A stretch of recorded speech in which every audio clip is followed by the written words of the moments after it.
Welcome to Back Yourself, BackChat's new podcast where we speak to business leaders and decision makers. This week on the show, Carl Leembruggen. He's done almost everything you can do in hospitality here in Perth as well as around Australia, running his own venues to washing the dishes. He's got some great stories and he's made a little bit of money along the way too. Let's find out how he did it.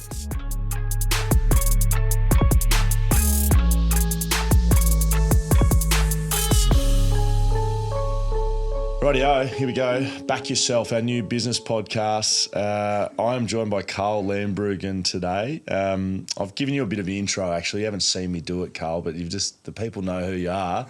How are you, mate? I'm really well, thanks, Will, and thanks for having me here today. No worries. So, I've been sort of trying to have chats with people around my sort of immediate network to... it's a bit of a personal interest kind of thing here, mate. So okay. I'm just keen to sort of know your story a bit. I know what you're doing now, and the Leederville precinct, is taking a lot of your time over probably the last few years. We've been getting to know each other a bit better. But what about before that? What's your story, mate? Mate, I've had a pretty exciting hospitality journey. Yeah, before that, I'm stripping it right back, mate. What's life like growing up? Growing up, I'm an immigrant from Singapore. So we came over to Australia with the immediate family in 98. Yeah, right. And I was one of maybe two brown fellas at the time at my primary school. I happened to be better than mathematics than the rest of them as well. So that was a nice little cultural shock. And then going to an all boys school up in Mazenod in the hills in Lesmurdy, that was more of a sporting type boarding school as well. So getting to know what country kids from Australia was like, and there was a few more brown fellas as well at that school. So, back then it was actually quite enjoyable because, and I didn't know it at the time, but in hindsight, I thought it was actually a great era or generation to grow up in maybe Australia, but more specifically Perth. And what I mean by that is, the kids could call you brown, but I'd call you freckly or call you tall and lanky and skinny and whatever. And there was no real venom behind the things we were saying. We were just saying what was just apparently obvious to us, and that was sort of our way of having a bit of a joke. I don't think you can get away with too much of that name calling or things nowadays, but I think that sort of, in a way, made me who I am, especially growing up in that sort of high school era. Well, yeah, it's like that's why I asked to go further back than when work started, because definitely a lot of people I've talked to on this series, and even people as well. And I think business and you're in hospitality, but like business starts before you start working and stuff. I think so. Do you think maybe how you grew up and you got siblings? Like does that form who you are and then where you go? 100%. I've got 3 brothers, 4 boys in the family, no girls. Went to an all boys school, lots of testosterone just around myself all the time. So there's, as you would have known in your footy years, there's just a lot of competitive tension, I would like to call it, in a very healthy environment. We were supporting each other, but there was no participation trophies. It is, you're winning or let's go back to the drawing board. And the lesson was more in losing. And we got really comfortable losing a lot. And my brothers were much better at sports, in their individualised sports, than I was. So Kenny, my older brother Kenny, was always, best bowler, best and fairest in soccer. And he was, he was a gun athlete. He was very coordinated in 2 or 3 sports that he did. And so was my younger brother Mark, interstate chess champion and all that. And, I was more of that jack of all trades, master of none in the family. I was number 2 in the pecking order. So, I think learning the pecking order and how you sit within your family niche is also really important. And I didn't really know what my true identity was until much later in my career when I started going, oh, that makes a lot more sense. I was the full contradiction for my older brother Ken, because he bared the burden of responsibility of being well-educated, becoming an engineer, setting the tone for the rest of us. And I wanted to be everything he wasn't. So I worked in bars, worked late, never came to family occasions for many years because I was always working weekends. And yeah, that's obviously fast-tracked that now. That's sort of who I am now. But well, the losing part's the interesting thing for me, saying that, because you're not allowed to lose now, Like, I've got 2 young boys, and no, you're not allowed to lose. No, well, So you learnt that from a pretty young age. Losing's all right. Losing is the best thing because that's where self-esteem is built. That's when it makes you indestructible. You're ready to just take on life because losing ain't just that bad.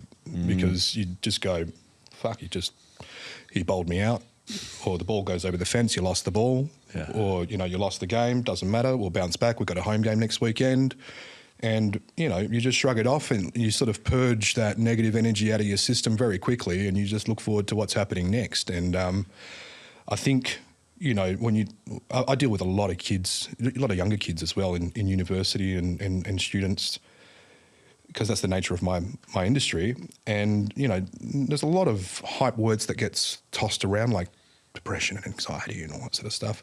Depression more focused on the past and anxiety more focused on the future, and people not really learning how to deal with their shit right now as well. And I think that they're just so scared to take flight and make a decision on anything.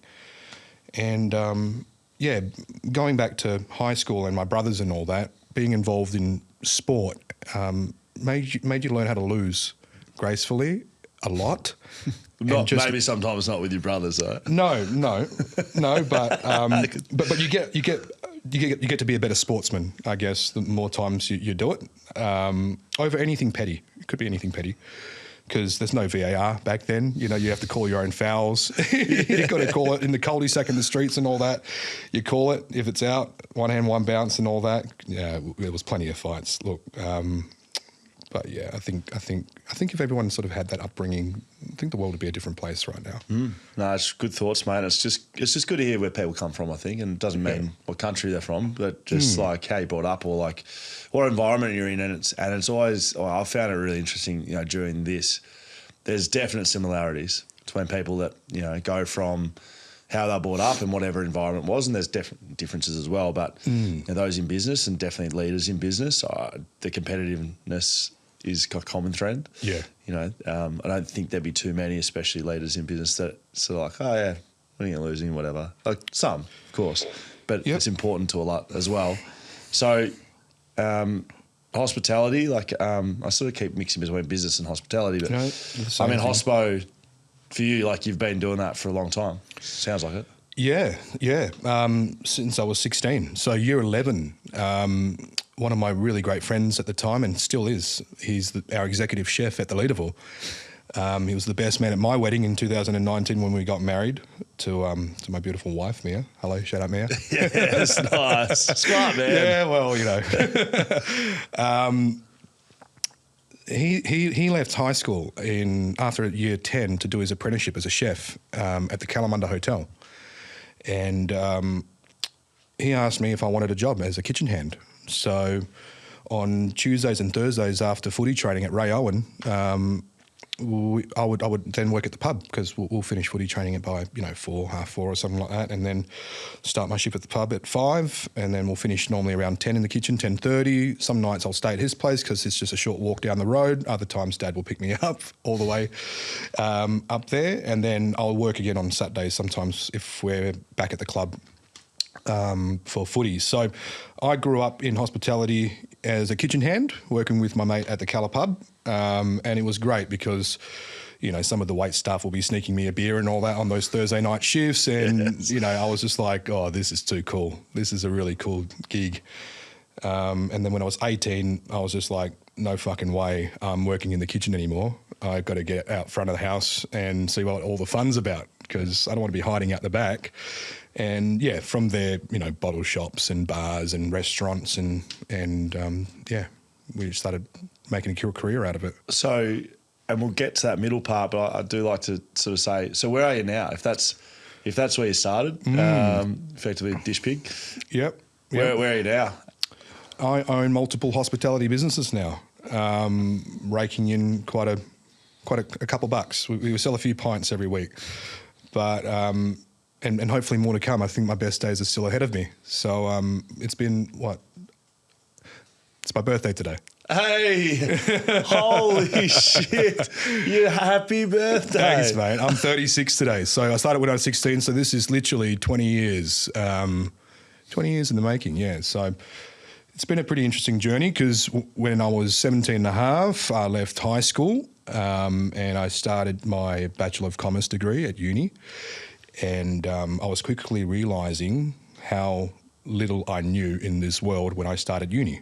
And I was sort of trying to pick, because you do all your 101 subjects, which is really baseline commerce, and then from there you specialise into, finance, accounting, marketing or whatever. So I did marketing because I think I had a genuine interest for consumer behaviour and just the way people interacted with purchasing.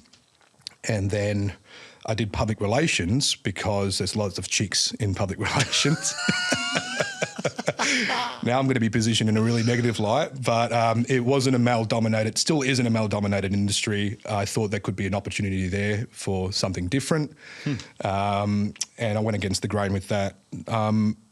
So during my university education, it went for about 3.5, 4 years, I was always just working in hospitality, multiple jobs, multiple employers, just whether it be nightclubs, restaurants, bars, liquor retail, everything. I think I've done just about everything in that 20-year time frame. So, I mean, for where you are now, like you hear a lot of people in business that have done everything that the business requires. Like that's probably what you've done, right? You've given yourself your own apprenticeship in hospitality. Absolutely. I hold complete empathy for anyone in every role across most facets of hospitality specifically.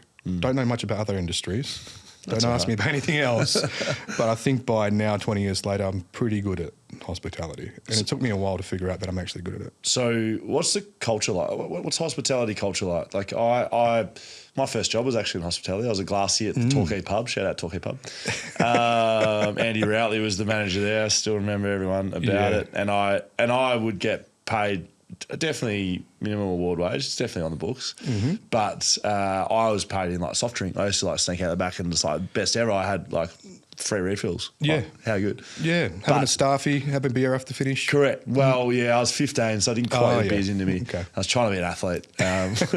Like you, bloody just drinking piss at work. But the point is, that was the first and last experience. I don't know what hospitality culture is. Okay. What's it like working in there? Like what is it? You live in a complete inverted side of the world. It's a nocturnal side to some degree, or it's early morning shifts, or if you're in a bakery or a cafe. Your life is in a complete inversion. People look forward to their weekends. Our weekends start on Tuesday, Wednesdays.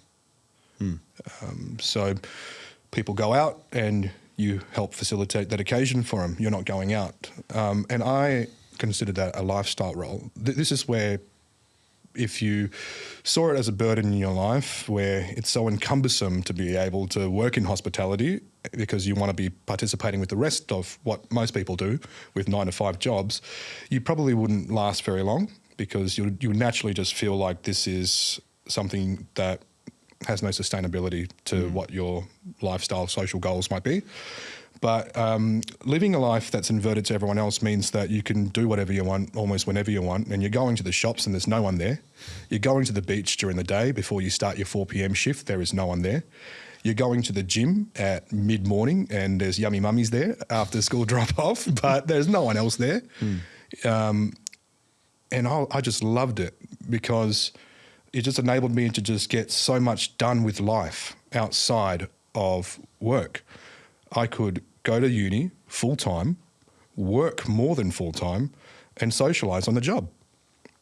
All of my friends ended up coming to see me because they were just my support network, and I loved them and they loved me. So and they wanted a couple of free drinks anyway. So it just worked. It just worked, and I never saw it as oh God, work nights and work weekends. I just saw it as I just get to do whatever the hell I want. And I think that really helped me out with my mindset, because I was never. For me, it's just like, hey, Carl, we've got a birthday party. I never felt pressured or inclined to have to commit to everything. I just sort of said, I'll be there if I can. And that was it, yeah. So the mindset, like you mentioned mindset, like it feels like it's a specific type of mindset. Like it's the service industry. Hey? It's the service industry. Yeah. So, but it suited you by the sound of it. It's not for everyone. Yeah. Well, yeah, I mean... You talk about love languages or something like that. You got to have... You firstly got to have some sort of, you got to get a kick out of seeing other people happy at the expense of you providing them with a service. So that firstly, you just need to have that DNA in you. You need to be able to create an experience and then go, well, I got a kick out of that. That's great, you know, and do that repeatability. Just keep doing that consistently over and over again. And it's never going to be perfect. Just like putting on a performance, you know where all your fuck ups were and all that behind the scenes. You're like, oh shit, that was overcooked, or that was too late, or we should have executed that sooner, or I forgot to take the drinks on that table. But maybe you get away with it with the customer. Maybe from their side, they're going, oh geez, that was good. And you just went, oh geez, we got away with that. And that was, you know, and you just sort of calibrate that every day and you try and get better and better and better. But if you don't have that DNA in you, then you just won't get any joy out of the job that you're doing. Because when you're packing the stools down and scrubbing the bar floors at 1:30 in the morning, then doing the cash up of the tills, and then realising that your duty manager that was supposed to open the next day is sick, and you're back in at 9 after, you know, 4 or 5 hours sleep, just to do that all over again and punch through, you know, some of those Saturday closes, Sunday opens, you're dealing with families coming out for lunch and brunch and all that on Sundays and kids, and you might just have no patience for it. So I call it an emotional labour, where it's almost like performance art, right? You are signing in for your shift, you have your coffee, and then you're sort of meditating over a long black and just going, all right, you just have to put your shit aside and just be ready to take on the next 8 hours of whatever life brings you. And you just get really good at putting yourself aside and just be ripe and ready for the next customer that's paying you top dollar to come into your place to eat or drink, because you need to give them your 100%. So that makes you really tough. It makes you really tough. It sounds unique, but maybe it's not. Maybe I do this a bit. I sort of talk and think out loud, but like it sounds like that's a unique thing. But maybe that's pretty common across business in terms of. I'm sure it's not uncommon with sport as well. I mean, before you enter a game, you kind of need to be clear of thought. You can't, you know, you've got personal stuff going on with your life. You've got financial stuff, and you've got also things going on within the club, and you just need to flush it out of your system and just be ready for your job. And you've got customers that are paying you top dollar to be at your establishment, and they deserve you at your best. And that's what service is like. Well, that's how I was brought up anyway. With some of the venues that, you know, I was running at the time, it was militant in some sort of way. And, you know, it's food and beverage and service. And, yeah. I feel like you would have seen some things working in hospitality for 20 years. I don't know how to ask you about stories, but, and you know, whether or not you want to share anything. Like, that is one thing, like, you would see a lot, right? As in, absolutely, good, bad, ugly? Yeah, the good, bad and the ugly. I don't know. So probably one of the most exciting things that maybe pivoted a big part of my career was when Nobu Perth first opened in 2011 at Crown. It was one of the most, if not, I still think it was probably the most exciting opening in Perth for restaurants and just in general hospitality. You know, we had a sake ceremony with Robert De Niro and Nobu, the owner, and after that we were serving the likes of Tiger Woods and Taylor Swift and Rod Stewart and Elton John, and you know, some of the requests you get from high rollers from Macau and all that. It really did open my eyes as to how big this world is, because I was just an immigrant from Singapore that came to Perth, that went to a boarding school up in the hills, and then now I'm part of this global franchise. Nobu for wealthier people is basically their McDonald's. Because it's a global franchise that produces a really consistent high-end product. And the design of this restaurant was to, just like McDonald's, was to train really low-skilled people how to deliver the most consistent product they could possibly do. And that's essentially what makes McDonald's so successful. But this was done on a very, very high-end scale. And the operating systems at the time of my induction with the business... And what were you doing?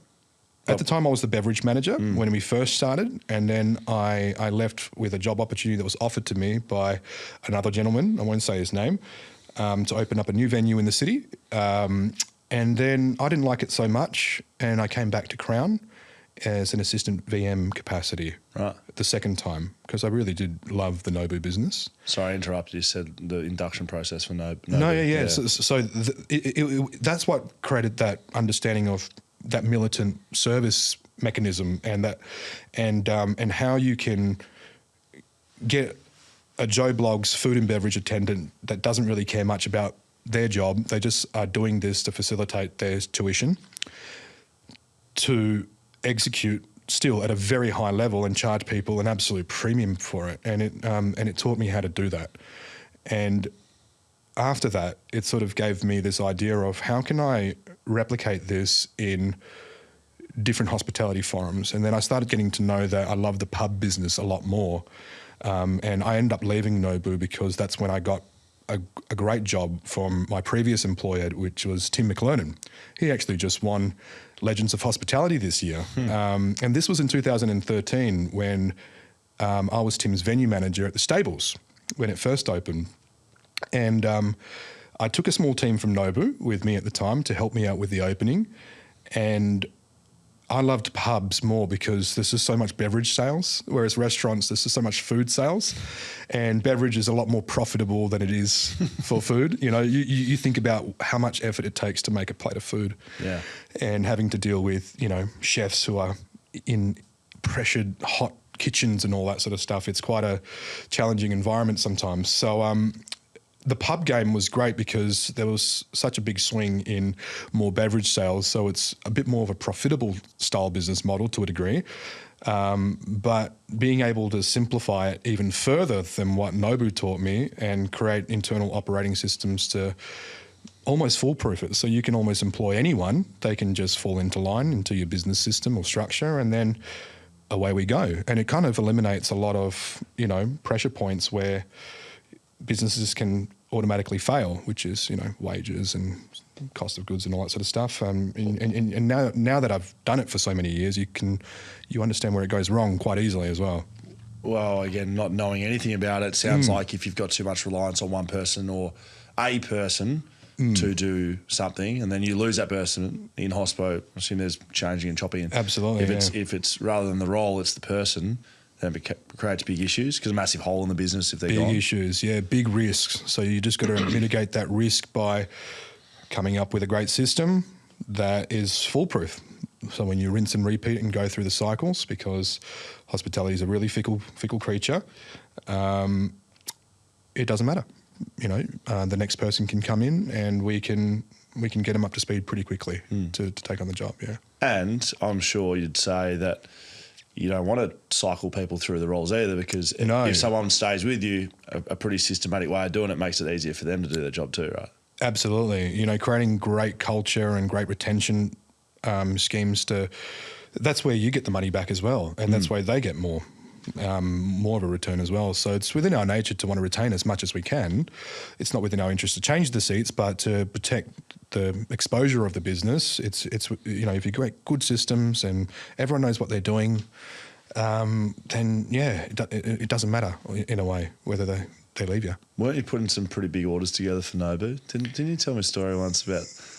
Maybe you can't tell the story. I can't remember. Oh no! Well, yeah. Wasn't someone just like picking like you like, would you like this bottle of $1,000 champagne? It's like, well, how about that whole wall of? Yeah, well, that's a good one. I thought we were going to talk about a different story. Oh, you can tell whatever you want. You can tell me whatever you like. So I was in the office downstairs. It was a lunch. It was like a Thursday lunch or something like that. And then one of the Pearl Room hosts had brought in a high roller from Macau into the restaurant, and one of the bar staff said, "Carl, do you mind coming up? We've got someone making an inquiry to purchase some wine." And I said, "Oh, hi, how you going, Carl? Nice to meet you." And he had a translator and said that they pretty much wanted to buy out all of this French wine stock that we had in our cellar. And I said, "Oh, well, I'm not really sure how to calculate the retail price because, you know, we need to work out the wholesale value of the retail." They're like, "No, we'll buy it for restaurant prices." And I'm like, $2,500 a bottle here. They bought $88,000 worth of wine stock in that transaction. So for that day, we clocked in for Nobu at the time. This was 2013, by the way. So imagine the numbers today, right? We clocked in 108,000 Australian dollars for that one day, which was apparently the biggest day in Nobu in the world in one transaction. The second biggest one was the Miami Super Bowl. Which that would have been just popping bottles of champagne, spraying it everywhere. That was a bit different. So Nobu Perth traded its biggest trading week in the world from that one occasion. And I was just like going, this is insane. And you would have told everyone how hard you worked for the sale, right, as well. Yeah, I put it in he only wanted to buy one, you know. He managed to get him to buy 40. Yeah. So how does that then go to sort of where you are now? We sort of touched on it a little bit, the Leadable precinct. Well, yeah. So back to when I met my my old boss, Tim, at the stables, because we had a great Nobu outfit and a great kitchen team and all that as well, we sort of were one of the first guys in Perth, definitely not the world by any means, but in Perth to sort of start elevating the food in pubs, sorry. So pubs have always traditionally been known as, you know, casual dining and whatever, and we all know what pubs are like on the East Coast. I think back then, you know, the Perth pub scene was probably on par with what the East Coast was doing. But I think around that era, around that, you know, 2010, 2015 era is when Perth really started separating itself from growing gastronomically in the food offering that we have in pubs, because we don't have the pokies or the gambling or anything like that. So we needed to get people to come to pubs, and the only way we had is with food, and by being able to provide people with a restaurant quality meal, but in a pub, not a restaurant. So from there, we built one venue into 6 venues over 9 years, and that's when I sort of felt like I was Tim's assistant coach for a good space in time, and he was sort of my mentor, and I kind of needed to be the head coach of a different football team. It's a good analogy. To put it that way, you know. As much as, you know, I appreciated the business, it was time for me to sort of be the point guard in a new one. Grow, right? Yeah, and that's where Leadable came in. It was sort of on the back end of the pandemic. We were still going through some level 2 restrictions at the time, but I kind of felt like 3 Pound Group, which was the business that I was with Tim with, was in a better place. You know, we were getting out of the whole pandemic situation, and I felt it was more or less appropriate or okay for me to move on. Yeah. Is that I don't know, you might say I don't want to say, but like is there rivalries, or is it you know, like Perth's a small place? Like, I'll come back to competitive tension. Good. Great. Yeah, sure. yeah.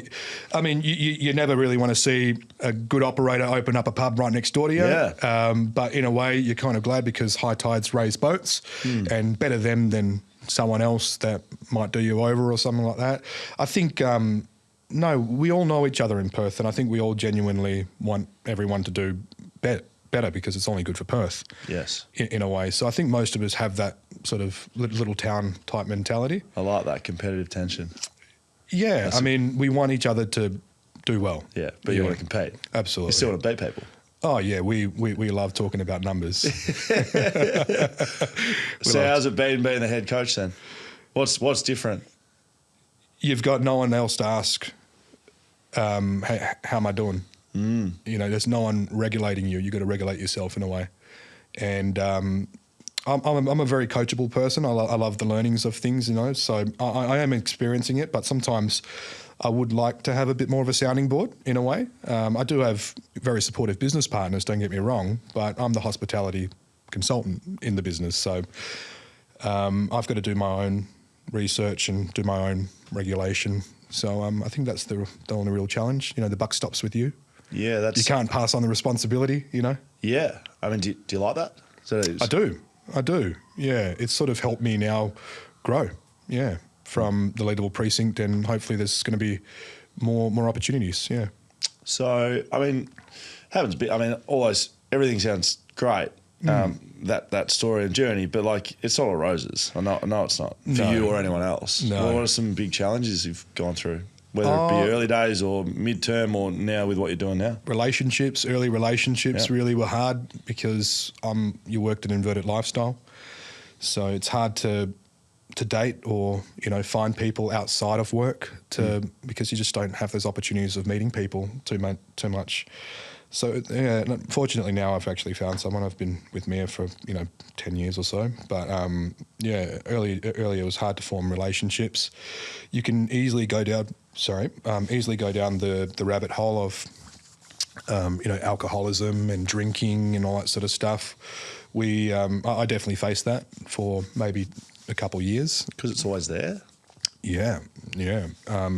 Being embodying the role of a publican, all of your mates or suppliers or whatever, they all love popping in. Any time after 2 means it's a beer meeting. Yeah. You got to be available to, you're always going to be welcoming. Come on in. Yeah, it's no problem. Yeah, I'll have a middy with you. Just one middy. One beer. One beer leads to 2, and then it leads to, oh, geez, it's 5:30. Don't want to be stuck in traffic. I might as well have a couple more. Yeah. Now it's 6:30. Can't be bothered cooking when I get home. I might as well just eat out. And then before you know it's 9 o'clock, you've just inhaled 10, 12 drinks. Yeah, and then you rinse and repeat that, and you sort of do that more often than you should, and you do that more often than you should for an extended period of time, and you start developing very bad habits. So, yeah, there were definitely really dark moments. There was plenty of moments where, I had this thing where I would never let my staff clean up vomit in toilets and stuff like that. That was always my job. They're not paid to do that. That's what I get paid to do. So there'll be plenty of moments where, because on those, Tuesday, Wednesday, Thursdays, there's no security guards or anything like that. We normally have security on just the weekends. So when you're doing lock-up of your pub and all that, sometimes there could be a patron passed out in his own vomit in the toilets, and now you got to drag them up, wash them down, try and go through their phones, call someone, and then you're cleaning that shit up, and, you're just sort of thinking to yourself, what am I doing here?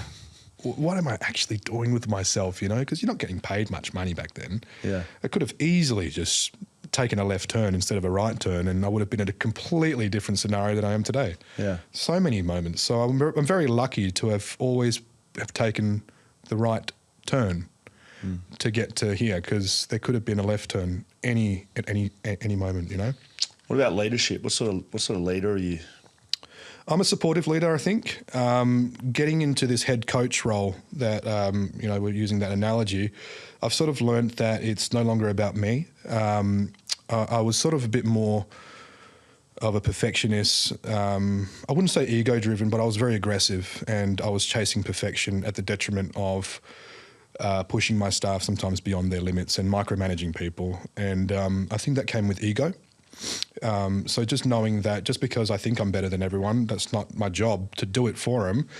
Well, my job is to actually create a really supportive ecosystem for them all to thrive in, and just be accepting to know that they'll do it differently than you will. I had to take a lot of coaching and training to learn how to be a better leader that's more supportive and constructive. Supportive and constructive doesn't mean be weak. You can still be formidable, but you need and be effective.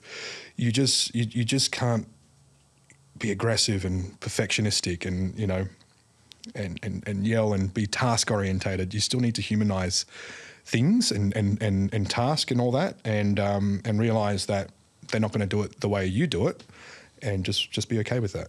Is that like a mentor, someone you sort out yourself? So, how did you learn to do that? Well, we were going from one venue to eventually 400 or 500 employees at the 3 Pound Group. So my job is no longer to wait tables and and put through orders and pour beers behind the bar. It was to make sure that other people can do it.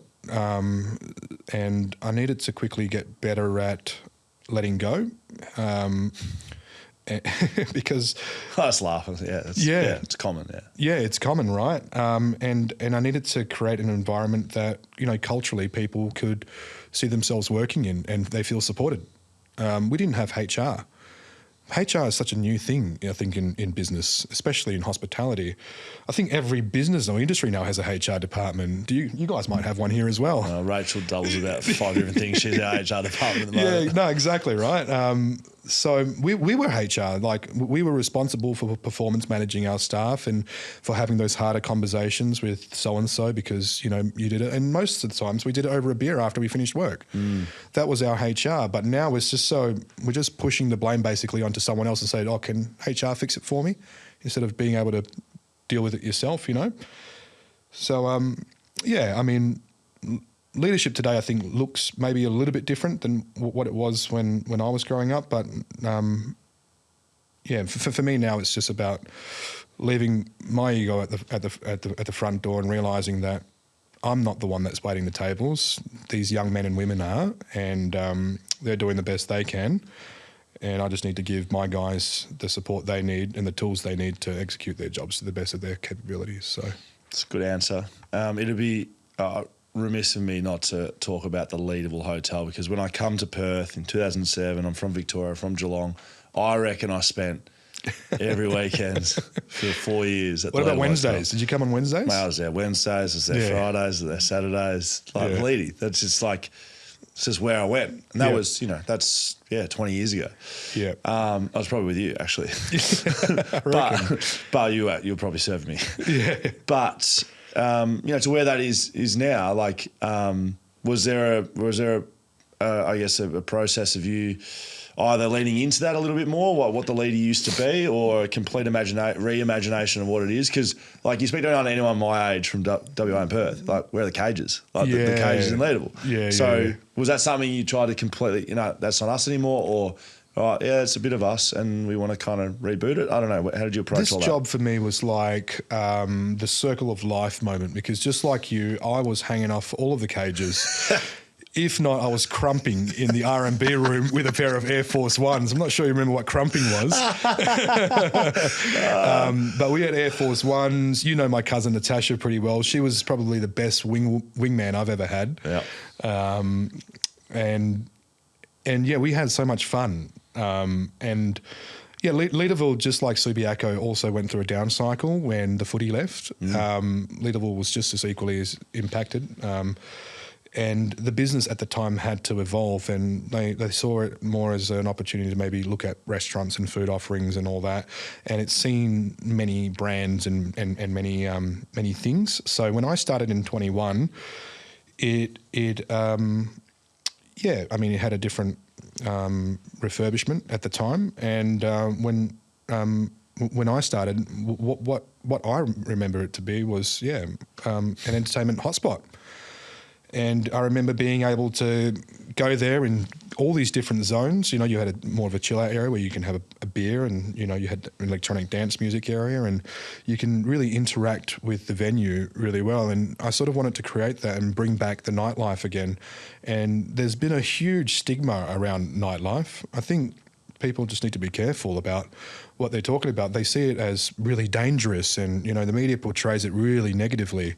As, you know, if you're going to go out, you're likely to get king hit in the head or glassed or something, and that's so untrue. You know, tourism is all based on nightlife. I mean, the first thing we go when we go overseas is, what are we doing at night? Yeah. Where do we want to go? Where's a good place to go and walk around and experience, you know, the city? When you're away, the first thing I go, like, where's good on a X night? Like, where's good on Tuesday night? Where's good on Wednesday night? Absolutely. You know, where's the restaurant and bar strip for cocktail bars, or where's a good pub to go to, you know? And I think that's a big thing of what Perth is really, really lacking. I think we just painted ourselves and pigeonhole ourselves into this, day drinking and get up early and consume 1,500 calories over acai bowls and all that. And we're just going, what about the nightlife? Like, that's what is so exciting about tourism. Like, we want people to come in and go, wow, you know, and it doesn't need to be about drinking. I mean, we're talking about maybe the comedy scene or entertainment and arts and food and all that as well. But it's so disappointing sometimes to walk around on Mondays and Tuesdays or Sundays and see things closed. I agree. And we should be encouraging people more to get out. But yeah, so it was sort of my ambition to create a nightlife scene again in Leederville, because that was something that was missing as part of the refurbishment. And yeah, we did really something small. We just created a small nightclub that used to be a nightclub anyway. And but the nightclub wasn't there to try and attract new people. It was actually more to create an after party for everyone that was already in Leederville. So it was just going, all right, should we go for a nightcap? Should we go for a boogie? Or, oh, we don't want the night to end. Where do we go? And, you know, if you just it was sort of literally going door knocking to all of my neighbouring bars and restaurants and just saying, hey, here's a flyer, here's Daisy's. And once you're done we actually bought all the staff a drink. And we said, after you finish work, come and have a staffy at Daisy's. So all the restaurants were packed down at 10:30, 11. And then we just told them, come and have a drink. And then that way they can experience it. So hopefully they can make a recommendation to people that wanted to kick on. They can just say, oh, go to Daisy's after, you know. And then it just had a critical mass of people just having an after party in Leederville into Daisy's. And then now it's just a little beast that, you know, you get all the young people coming through now, and it's a really eclectic demographic. So it's not just 18 to 22-year-olds. You've got people our age and all that going there for a bit of a boogie as well. So that's, I think, what's nice about it, because you can see why certain places in Northbridge and all that do attract that level of violence, because I think when you've got older people and younger people interacting in the same room, they sort of learn how to behave. They're sort of going, ooh, yeah, better not act out. There's a mum and dad over there.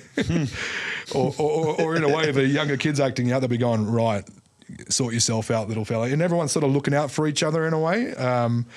You sort of learn how to behave yourself. And if you're quite young, you sort of upgrade yourself to know how to position yourself in against the 40-year-olds. Yeah. And then if you're a 40-year-old and you're out there past 11 o'clock anyway, well, you're there to blow the lid off. So you're just having a bit of fun as well with the younger kids, right?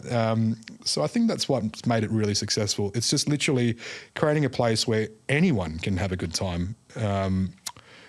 And it's made it safe. People use that word, you know, safe space and all that. So, yeah. It's just, well, mate, it's just interesting. Like, people listening to this aren't in Perth. They don't know what you're talking about, but in terms of the venue, but they know what you're talking about in terms of like community or like this could be, you could be talking about anywhere, really. It doesn't have to be the doesn't have to be legal right? at all. Do you know what I mean? Like, it's what you've created, or I would slightly, you know, and you would agree, like slightly recreated. That's what the Leederville back in the day was. There was the bloody all walks of life. Yeah, there was the cages. There was the front bar, which was open till 1. It was like the after party room. There was the tarp place. There was like that back weird thing up the back where like, all the old people used to be. You know? They were like, because I was 17 at the time. I was 18 at the time. Yeah. You know? So yeah, it's just cool. Like, good way to describe it. Full circle. If you're in a room with 200 or 300 or 400 18-year-olds, you're all going to have a crack, and something's going to go wrong at some point. Yes.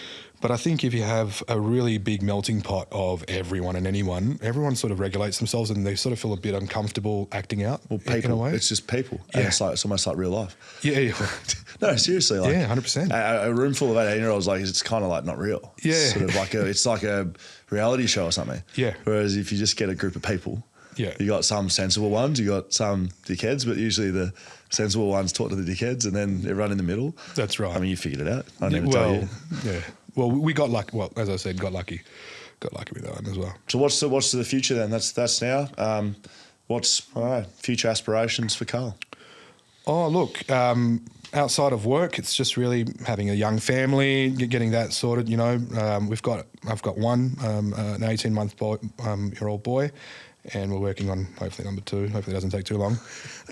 Good luck with working on it. Thank you. But having fun practicing, obviously. Yeah, well, correct. But how does that go? Like, that's a different life to you being in hospo without being a dad and a partner. Yeah. Oh, look, I've got great people under me now at work, so I don't have to be there 60 hours a week and all that. So I've got now a bit more time freedom to be more available to, you know, my family and doing all that. So that's been really great. And then now, you know, having skin in the game as well, it's a completely different psychology on how we do business because you're invested in it.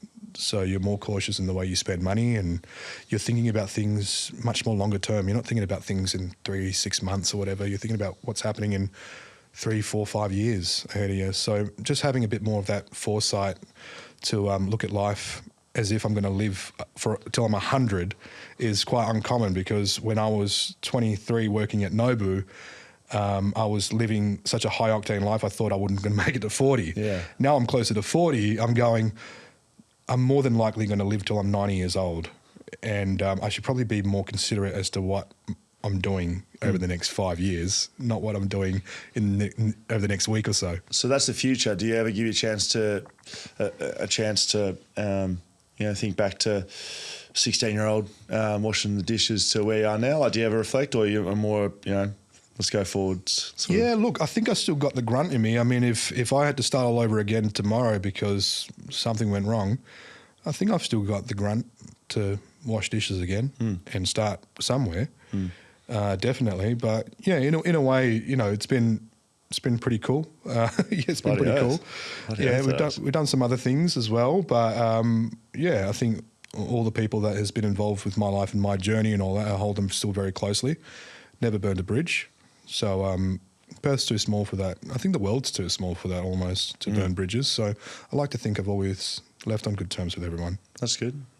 If you had to speak to, I'm going to say 14, 15-year-old Carl, knowing what you know now, what advice would you give him about work and life? Ooh, 14-year-old Carl hated my parents, but I think they were the driving force of me wanting to prove him wrong. As I said, I'm second in the pecking order of my three brothers, the four of us. And because Ken was such an Adonis and such a great role model for all of us, my older brother, I was the complete contradiction for him. So Mum always thought I was either going to be a priest or a drug dealer. And I ended up being a drug dealer with alcohol.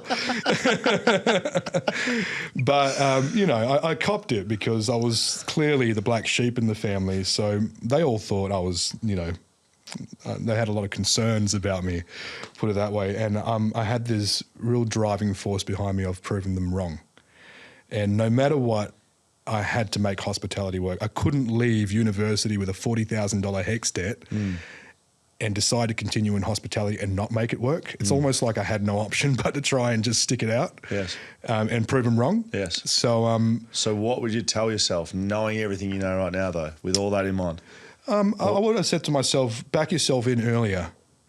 That Dunning-Kruger's law was, it's sort of like a confidence versus time scale. And it was such a big period of time where I sort of lacked the confidence in wanting to take a stronger leap from where I was. I probably could have done that a bit sooner. I waited and waited and waited. And honestly, I could have probably found a leaderville much sooner. I'm glad with my circumstances anyway now, but at 14 or 15, I would have just said, you got good instincts, back yourself in. Hey, back yourself. There you go. I heard it. How about that? That's good. So I wish I had someone that would tap me on the shoulder at the time, a mate or someone that said, you're on the right path, mate. And to be fair, I did have a mate at the time that, we had a few drinks one night and he leant over and said, because I was telling him about how much I'm working, I'm putting in 70-hour weeks back to back to back for several months, and I didn't see anyone for a long period of time, just my mates.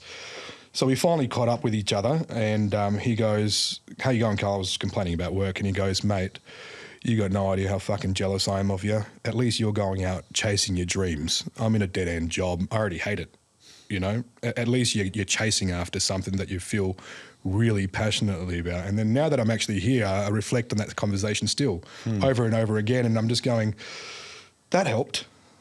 At least I'm owning a bar. Which bloke doesn't want to own a bar, It was hard, but at least you were at it. Yeah. Mate, I think that's us. Let's Great. back yourself. Make sure you go get a beer wherever Carl's located next. Who knows? Could be anywhere. Find him.